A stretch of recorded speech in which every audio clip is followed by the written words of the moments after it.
But you do know that we're recording, but it's recording me. Don't reveal anything about yourself that you don't want to be revealed. But my client, my friend, hasn't been in a relationship, and her young man, her man, her love, her novio, is from Jamaica. And he's a hardworking guy. And they don't have any kids. She's grown. Her kids are grown. He has children, but, other situations. That's not the point. The point is that they're in a long-term relationship, but it's sort of new. And she has been very overwhelmed to the point of exasperated sometimes, because it's kind of, she can't get her thoughts out. She's kind of wearing at her soul sometimes. And she has her own shit going on because she has her own business and stuff like that. And it feels like she's carrying the weight of the relationship 79-12, like that at times, because it's a communication thing, and then he's aggressive. When he talks, he's not aggressive, but he speaks aggressively, and it's not just to her, it's to everybody, right? And she's trying to remain in her feminine energy, but she's a business person, so she can match him with the masculine energy. She can actually overpower him with it, because he is emotional. He has what we all want. We want men to show their emotions. So there's nothing wrong with that, except the aggressiveness, which still affects the feminine in us. No matter how much they think that we have masculine energy, we still are women. And for some of us, not everybody's ready to fight with their man. Some people don't like that. They want peace and tranquility, and they want their relationship to be their peace, the same way men want women to bring them peace. Well, the women who have that masculine energy that you all rail on, they still want peace, just like a man, just like a masculine. There's a time for noise and aggression and work and pushing and doing, and there's a time that when you come home, you want it just to be you and your man. And y'all can get out what's going on, but it's the vitriol and the extra. So, also part of it is a language barrier, right? We're the ones who are thinking all of this, again, overthinking the fucking relationship. Because they are so busy being the billy goat gruff. Which is what we used to call my mother's man. You all would call it a stepfather, but he wasn't never that. But we used to call him the billy goat gruff. We hated him, he hated us. My mother was Panamanian, but she had been in America since she was 14. He was Jamaican, and he just got off the banana boat, right? And we're American. Our father's American. So we ain't used to this bumba clod, ras clod, blah, blah, all this other shit all day fucking day. If you match, people say curses. My father was not no angel, but it was because an argument or something had happened, or he was, but just to tell a fucking story.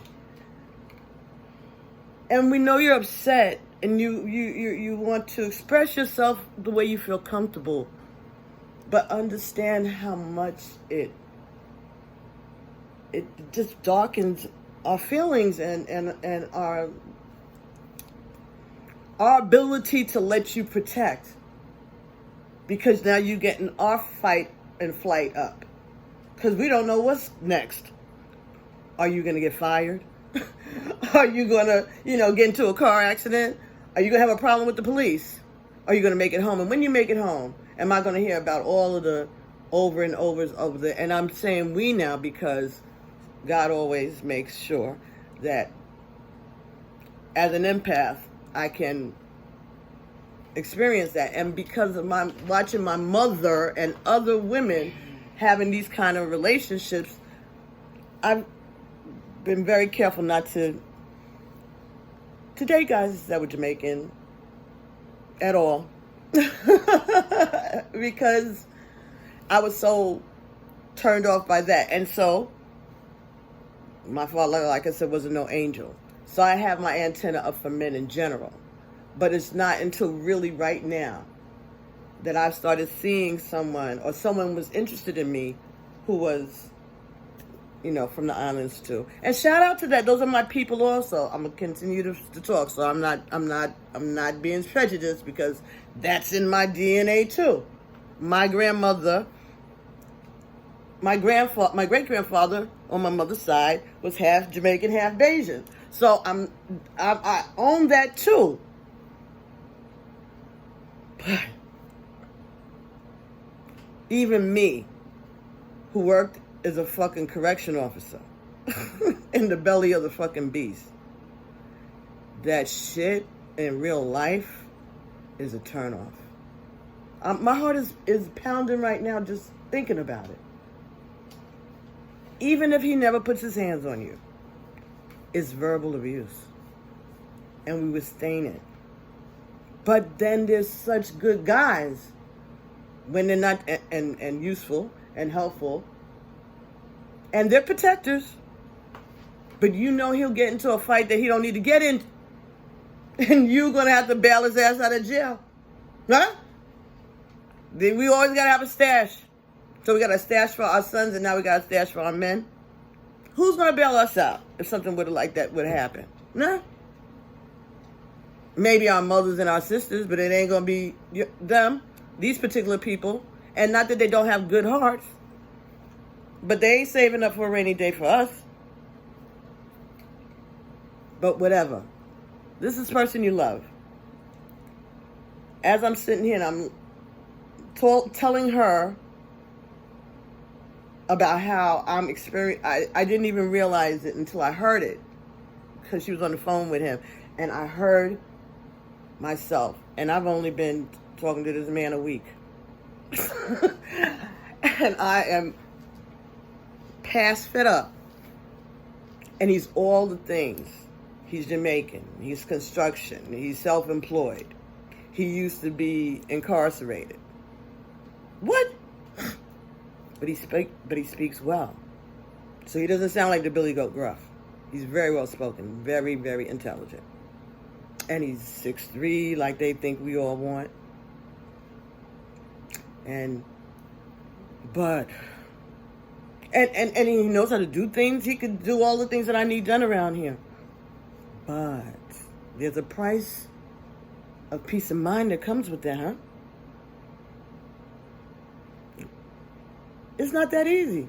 But what Spirit said to me while I'm doing all of this, in my mind, and I'm trying to be quiet because I don't want to be in on their conversation. But I'm just getting all these downloads. Imagine our great-great-grandmothers, or great-great-great-great-great-great-grandmothers, African women, enslaved, or just got free, who knew how to read and write, but their husbands may not have, right? Because we know that they would educate the girls faster than they would the boys, right? And you meet somebody and his family is, first generation free people in Barbados. Yeah, that's the case. But he's a hard-working man, and you love him. He's respectable. He has good manners. He's not a wife beater. But he can't read or write. So he needs you. So you work it out. You work together, and you grow a family. But let somebody cheat him at the market, and he come home with that story. Trying to calm him down. Contracts that somebody might want him to sign. Invoices because he doesn't know how to, or trying to teach him. For some of us, Spirit said they were teaching their children and their husbands at the same time. So, Oh boy. Yeah. Wow. Jesus. Wow. Okay. Yeah, they were teaching their children to read and write and teaching their husbands how to add and subtract at the same time. And still trying to have their own businesses maybe, or still raising children, grandchildren. Being seamstresses for the white ladies. Come on. Come on. Wow. Housekeepers for the white ladies. So you're dealing with everybody else's drama. And where was anybody to help deal with your trauma? So, this is a lesson to me. So that not only did I see it as a child looking at it, because I grew up with that and it has scarred me. So this is a cautionary tale for you women who are involved with this. I don't know how you deal with it yet, but I just want to give a shout out to those women, our ancestors, our grandmothers, great-grandmothers, who had those additional burdens within a marriage, and to those women now, and it's not just American women, because my friend here, she's Trinidadian. It ain't just Caribbean women, because I'm American. My father was born in Florida, in Jacksonville. Shout out Jacksonville, and our condolences to the families of those who were murdered at the time of this recording. Thank you, Spirit.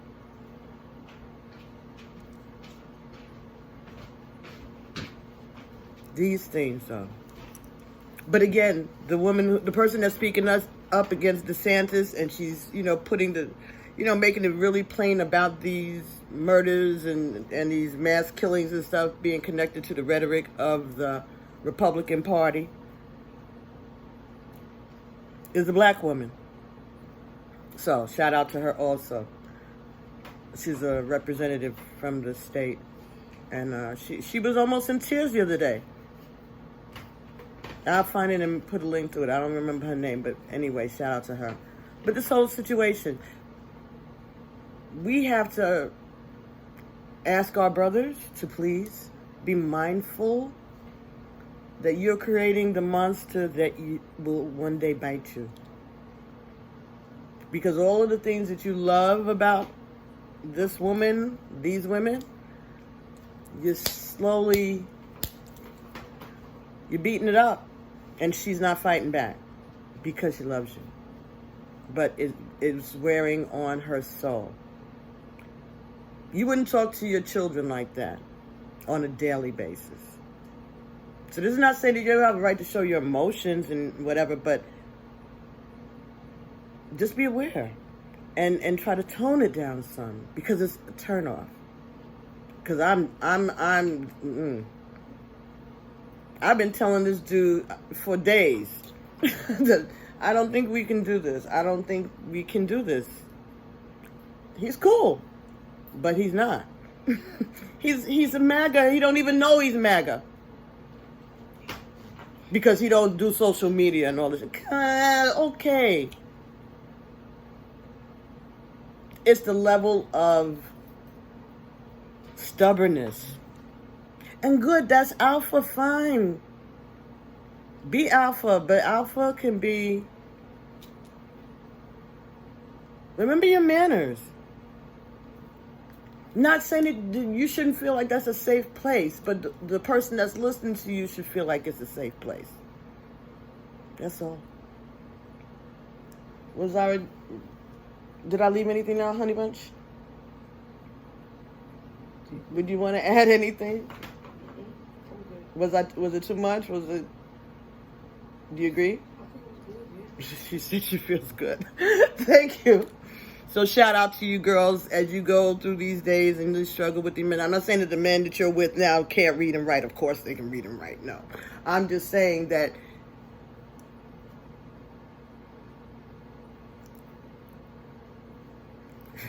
it's like being with another woman that's a man. Sometimes, it's a lot of feminine energy that you're running up against that you're not expecting. That we're not expecting, so be mindful of that too. But trifling is trifling. And if somebody makes you feel unsafe, whether it's physically or in your spirit, and you're not already in love with them and you haven't already committed to them in some kind of way, if you can't do it, peace. We could be friends, but you're a mean one, Mr. Grinch. Stop being so grumpy all day. Oh my God. What makes you happy? Say your prayers when you open your eyes, before you put your feet on the floor, before you start complaining about the day ahead. Did you say, thank you, God? All right, you don't believe in God, maybe? And all of that other stuff? And we going back to Haile Selassie and the whole fucking shit. But listen. Yeah. Right, okay, see? Okay, Spirit wanted that to come on in there too. Okay, good. That whatever you don't believe in, do believe in, Ra, the Ramses, the sun god, who the fuck ever. Capricornus, Augustus, the Roman Empire, the Bible is true and the Bible ain't right. But when you want to make your point, the Bible, you bring that shit out. What? Pick a lane, nigga. So sorry. But please. It's confusing. That's not everybody. But there are women who are experiencing that kind of bullshit too. Like, yo, okay. You can't have a sniffle before they're giving you the cure medication from back some bush. You're good with your Aleve. You're good with your Tylenol. If you're taking care of yourself all these years. It is a lot of that kind of male energy turned around in a way. Okay. That's what we're experiencing because men report that feeling too. Now somebody's kind of like telling them how to take care of themselves and whatever. And even as much as everybody loves that, it can be a little fucking annoying. Especially with one friend, not even none of these two guys. I'm sitting next to him eating a meal that I cooked for him. And I'm eating, and he reached, when I went to reach for my salt, he grabbed my salt out of my hand. What's that? Imagine if I had done that to him. And he's not my man. He's my friend. And I was like, what are you doing? Oh, you shouldn't have something. No, you with the gout, you shouldn't have salt. Mind your business. What are you doing? Thank you for the advice. You're absolutely right. But you grabbed my salt out of my hand before I even have a chance to use it? Come on. But you looking for the hot sauce, though. You looking for the hot sauce, though. Oh, this is okay. This is all right. You're all right. We know. You know everything. Heritage goes back a million years to the Aztecs and the fucking Mayans and whatever the fuck. Whatever.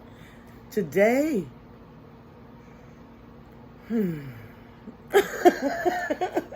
It's getting to be...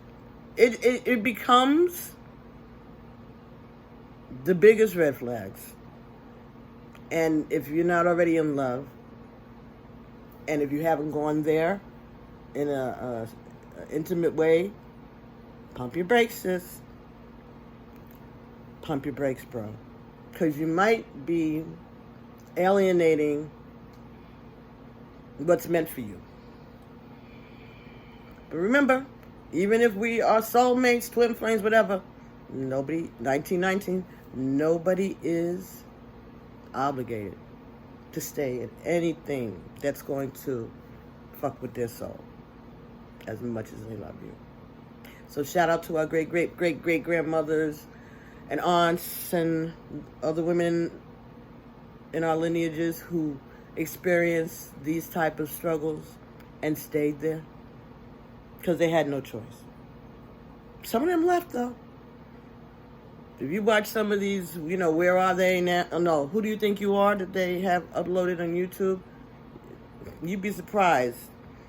Abandoning families, having drunk relatives, husbands that never saw the family, dying in the street, happens in all families, black and white, a lot. And those people are celebrities that we watch.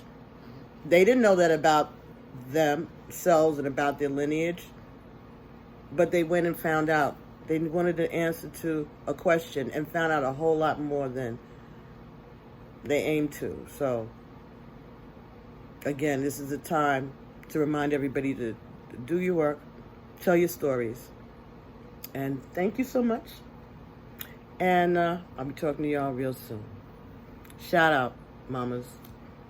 And thank you, great grandfathers, for allowing yourselves to be taught, allowing your families to be protected and providing for us all, and creating a space for us to learn and to grow safely and not being abusive, just sounding like it sometimes.